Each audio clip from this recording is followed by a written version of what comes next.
Greetings gamers, ex-gamers and friends and family of gamers. Well, day 17 came and went without any withdrawal symptoms. My sleep was a lot more restful and pleasant, and I woke up refreshed. I wasn't as ratty as I was on day 16, and I felt no temptation whatsoever to game, despite my son and I having several conversations about Subnautica. I suspect that my difficulty coping with the normal stresses of day 16 might have been down to poor sleep. Also, despite not actually trying to lose weight, I found that I'd lost nearly 2 kilos.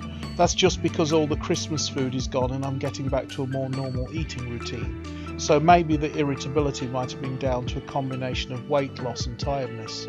Maybe it was gaming withdrawal, but if it was, why did it go away as quickly as it came? Now in this video I'd like to talk about impaired judgment. We've seen in previous videos how stress and the impulsive and risk-taking personality type increases the proclivity towards addiction. We've also seen how some drugs and alcohol can further impair judgment, resulting in a vicious cycle that is difficult for the addict to break from. According to addictionhelper.com, the most common types of drugs that are notable for impairing one's judgment are cocaine, marijuana, opioids, alcohol, prescription depressants, and prescription stimulants. We can also add to that list hormones that belong to the glucocorticoid group, which we saw in the video on stress, can, over the long term, cause damage to the executive functions of the brain. Addictionhelper.com goes on to say, all of these can make you develop a greater or lesser degree of reaction time. Your judgment of speed, spatial awareness, and the ability to assess danger become distorted. This can put you and others around you in danger. Now, when we talk about impaired judgment in people who drink alcohol or take drugs, the effects are obvious and immediate. It is highly unlikely a gamer will be pulled over for driving under the influence of video games after getting into a car within an hour or two of playing a few rounds of Hearthstone. I think we can safely conclude that video games, at least in normal doses, doesn't cause the same kind of impaired judgment as alcohol or other drugs. But is it that simple? Can video games be held responsible for impaired judgment in gamers? Looking back at the paragraph from Addiction Helper, we can certainly say that gamers tend to have increased reaction time, with some of the best gamers in the world playing Street Fighter with single frame reaction times. What about judgment of speed, spatial awareness, and the ability to assess danger? That's pretty much what gamers do all day long, isn't it? We have already seen the effects of stress hormones on the entorhinal cortex, so it's not surprising that gamers would have enhanced rather than diminished spatial awareness. Increased activity in the limbic system would certainly be advantageous when assessing danger. The website continues, signs of impaired judgment include distorted judgment, impaired short-term memory, lowered inhibitions, decreased attention, increased drowsiness, alternating drowsy and alert states, clouded thinking, hostility, euphoria, anxiety, paranoia, and irritability. None of these should come as a surprise to anyone who has watched the previous videos. The higher executive functions are being damaged by substance abuse. But what has this got to do with video gaming? Well, we can certainly talk about increased drowsiness and alternating drowsy or alert states, because in gamers who game well into the night, we can often end up gaming while tired. Other than that, video games create artificial realities that we emotionally and physiologically react to as if they were actual realities. The desirable acute stress during gaming increases glucocorticoid levels in gamers, which is, after all, part of the excitement of gaming.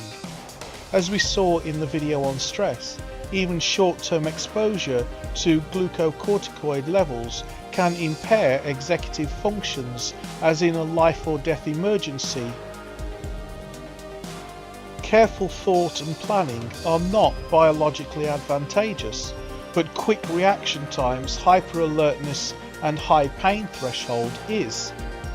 Now that being said, some video games try to incorporate higher order problem-solving puzzles into the game mechanics, so the gamer needs to be able to use the higher problem-solving functions in addition to quick reaction times, or rather be able to rapidly switch from one set of neural pathways to another and back again.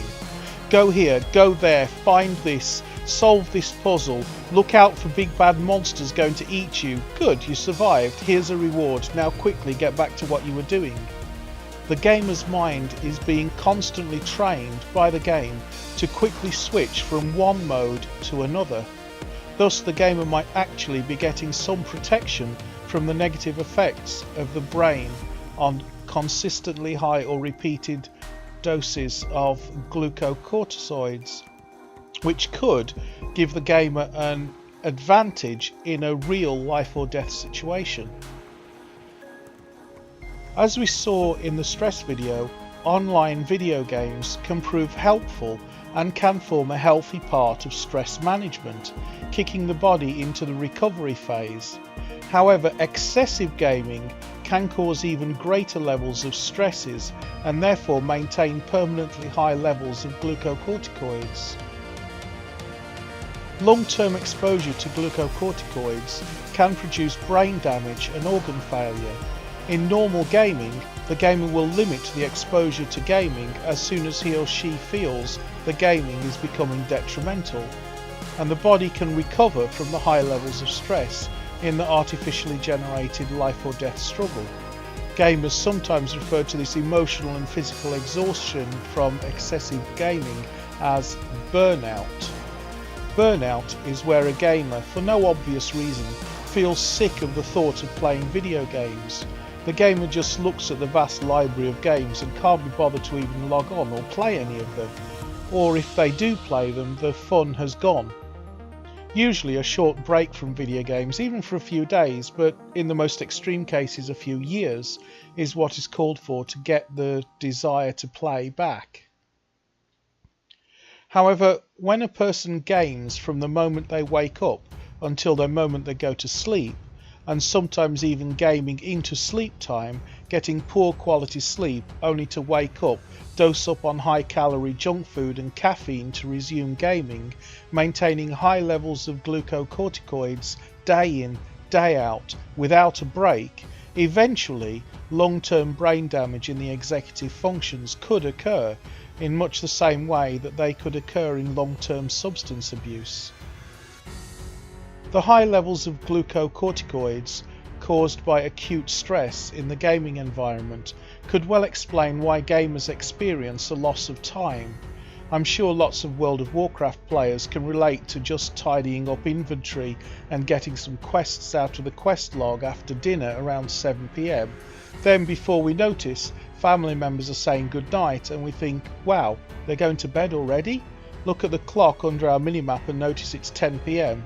Oh well, I'll go to bed myself in about half an hour, I would say to myself. Then a message comes up in the system tray or in our chat box, daily quests have been reset, and we're like, what? Where'd the time go? In terms of memory, glucocorticoids have mixed effects on memory, enhancing consolidation of emotionally charged memories, but reducing the ability to consolidate emotionally neutral memories. The gamer may feel that his or her memory has improved despite seeing grades and exam performance slip. If the gamer is more able to recall emotionally charged memories and less able to recall emotionally neutral memories, that could also go some way to explaining why many studies have tried to link violent video games with violent or aggressive behaviour. The studies are too numerous to recount, but there has been criticism of those studies, including failure to isolate violence in video games from violence witnessed in other media, style of parenting, the socio-economic status of the games or the gamers being studied, genetic factors, and many other factors that may have an influence on aggression besides simply the gaming. Nevertheless, the sheer volume of studies linking violent behaviour to violent video games means this remains an active area of study by psychologists. On a personal note, I have to say I haven't seen an increase in aggression amongst video game players, who tend to be some of the nicest and gentlest people I know. Despite the atrocious way Blizzard handled the announcement that they were taking their best Diablo developers off the PC platform and transferring them to the mobile platform, there were no riots, and the most die-hard fans handled the situation remarkably well compared to, say, football fans learning their favourite team's managers were taking their team's star players off the roster and selling them to a rival team. Again, this could be because acute gaming, even with occasional binge gaming, serves as a useful safety valve where the gamer can work off stress and aggressive feelings. That being said, chronic excessive gaming can cause lasting or permanent damage to the higher executive functions, making the gamer more prone to emotional outbursts manifested as lowered inhibitions, irritability, and aggression. It's easy to see how euphoria is experienced by gamers, especially when downing a particularly difficult boss, only to find that an ultra rare and much sought after piece of loot just dropped for you. All the pleasure centres in the brain will be lit up like a Christmas tree. In terms of decreased attention, gamers are used to a diet of instant gratification or rapid reward and punishment. This makes games so attractive because the effects of our actions can very quickly be evaluated. In many aspects of life, there can be a long delay between effort and outcome. This makes video games extremely appealing to people who already have short attention spans.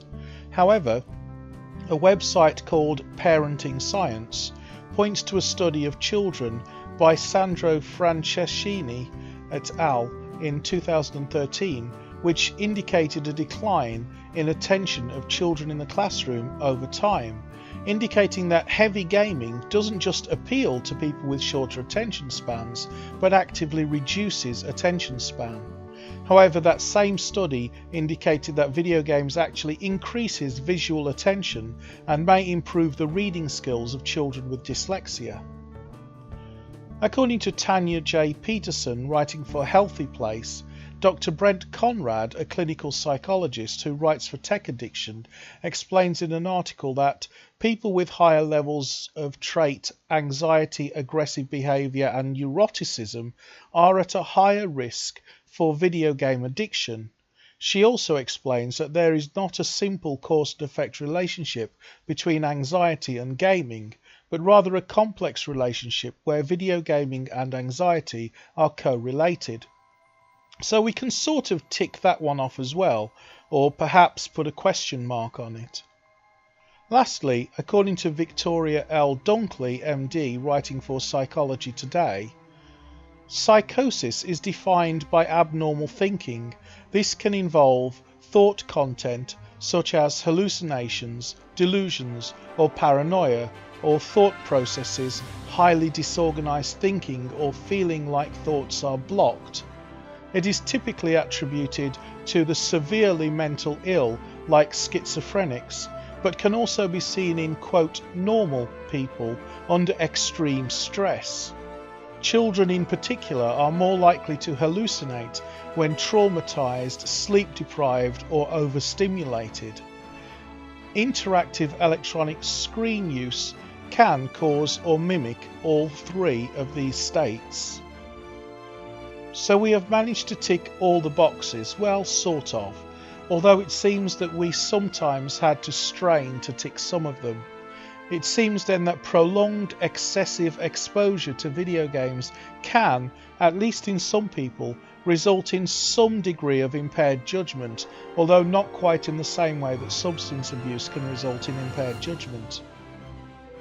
If you feel that you might have a problem with excessive gaming and are worried you might be developing an addiction, why not follow along or try out this simple test of going game free for a month? Remember, it can be any month and you don't have to start on the 1st. Why not post a comment and let me know how you're doing? And don't forget to hit that subscribe button. But as for me, Big Fat Hairy 17 days and counting non-gamer, I'll look forward to seeing you in another video.